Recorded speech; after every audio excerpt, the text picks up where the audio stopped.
নমস্কার বন্ধুরা, ইন্ডিয়া এ টিম পরপর দুটি ম্যাচ হেরে গেল। আফগানিস্তানের বিপক্ষে ডিএলএস এর কারণে এবং শ্রীলঙ্কার বিপক্ষে সুপার ওভারে ভারত হেরে যায়। পরপর দুইটি ম্যাচ হেরে গেল ইন্ডিয়া এ টিম। ম্যাচ হেরে যাওয়ার পর সবথেকে বেশি ট্রোল করা হচ্ছে বৈভব সূর্যবংশীকে নিয়ে। তিনি একটি ম্যাচে ভালো পারফরমেন্স দিলেও দুইটি ম্যাচে তিনি ফ্লপ হয়েছেন। অনেকেই বলছে বৈভব সূর্যবংশীকে শুধুমাত্র টি-20তে সুযোগ দেওয়া উচিত। বৈভব সূর্যবংশী শ্রীলঙ্কার পিচে ঠিকভাবে মেলে ধরতে পারেনি।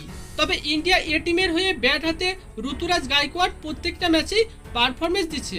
ধারাবাহিকভাবে 3টি ম্যাচে তিনি পারফরমেন্স দিয়েছেন। ঋতুরাজ গায়কোয়াড়কে টি-20তে সুযোগ না দেওয়া হলেও ওডিআই ও টেস্টে যেন সুযোগ দেওয়া হয়।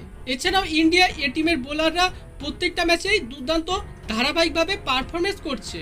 শ্রীলঙ্কার বিপক্ষে সুপার ওভারের নাটকীয়তার মধ্যে দিয়ে আম্পায়ারের ভুল সিদ্ধান্তের কারণে হেরে যায় ইন্ডিয়া টিম। অনেকেই ভেবেছিল বৈভব সূর্যবংশী দুর্দান্ত পারফরমেন্স করবে সুপার ওভারে, কিন্তু তিনি 3টি বল খেলেও একটি ছয় হাঁকাতে পারেননি।